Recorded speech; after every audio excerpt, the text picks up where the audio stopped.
When the sea took Henry, the waves had been so high they swallowed the cliffs. That night, Marian Langley had sat in her narrow kitchen, hands wrapped around a mug of tea gone cold, listening to the storm rage against the old cottage. Every gust rattled the window panes like a child's angry fists. She had thought, she remembered this clearly, I will never see him again. And she had been right. They never found his boat. Only a splintered oar washed up at dawn, tangled with seaweed. The lighthouse keeper said he must have tried to steer back into the cove when the squall caught him broadside. No one blamed Henry for braving the sea that night. He'd gone out to rescue a drifting skiff he thought belonged to a boy from the neighboring village.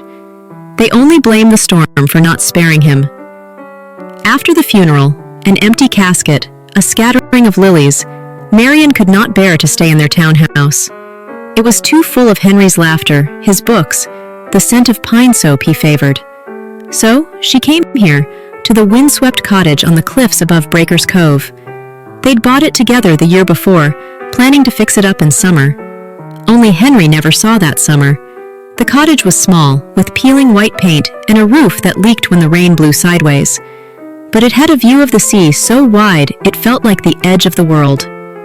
Most evenings, Marian sat by the front window with a blanket around her shoulders, listening to the tide hush and roar. She wasn't entirely alone.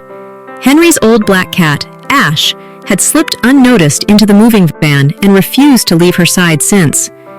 Ash was not a sweet cat.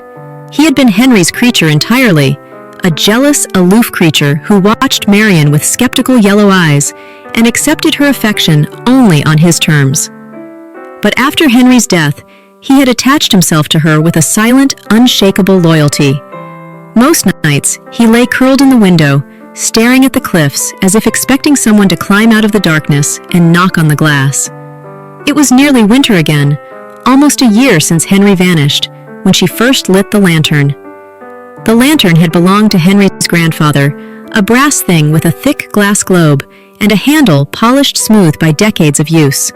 She'd found it in the storage trunk while searching for extra blankets. Something about the cold that evening felt deeper than usual, not only in her bones, but in her heart.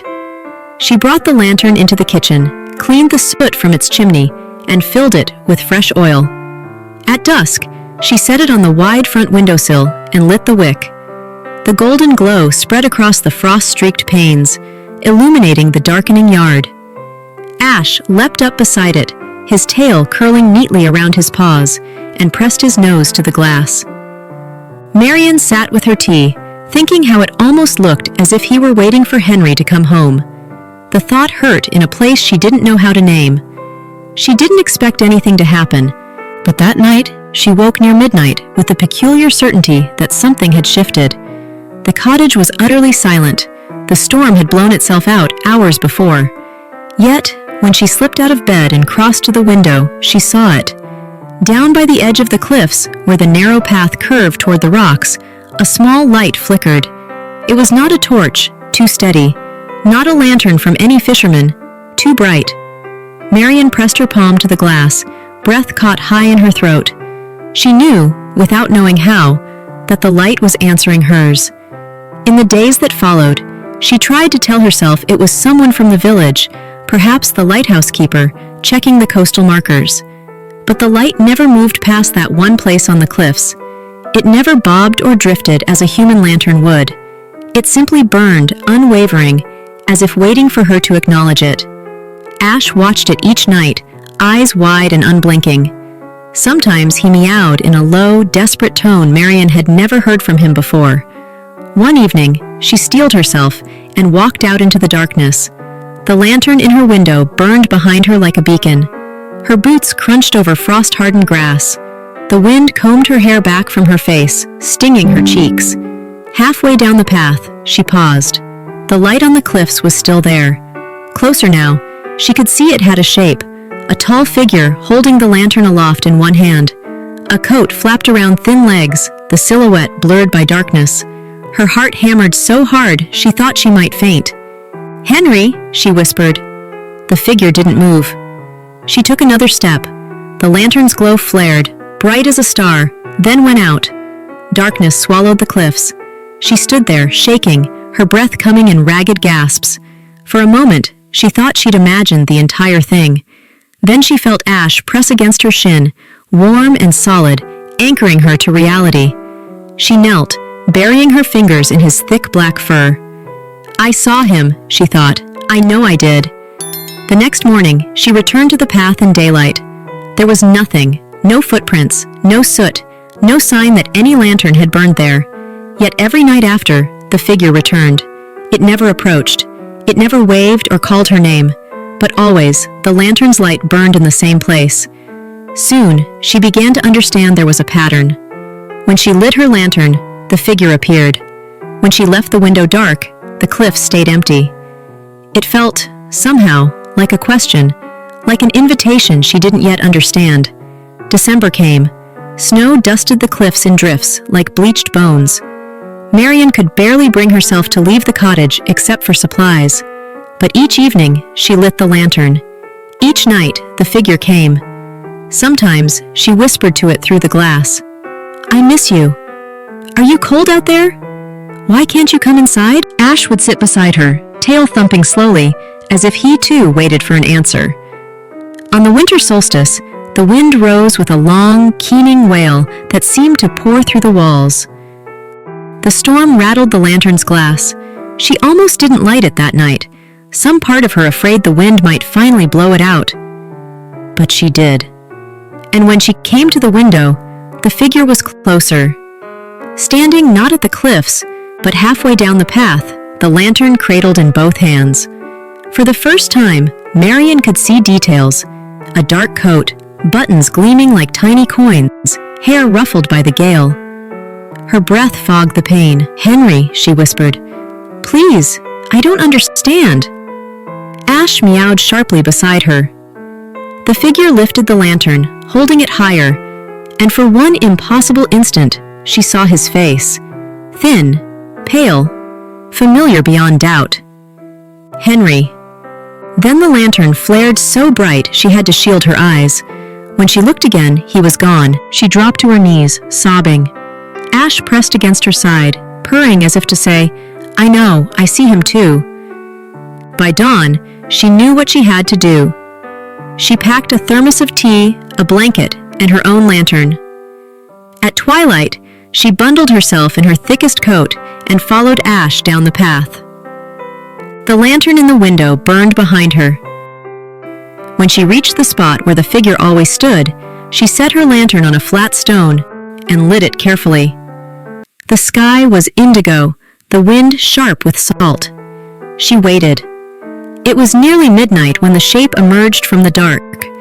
Closer than ever, so near she could see the sorrow in his eyes. Henry, she whispered again, voice breaking. Why are you here? Ash's bell chimed softly in the hush.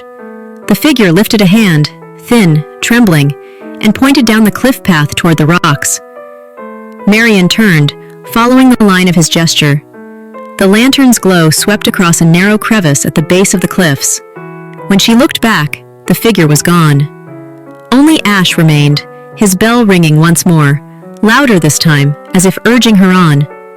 Marian's breath shook. She bent, picked up her lantern, and with Ash pressed close to her leg, she began the descent toward the crevice. It was cold enough to burn her cheeks raw.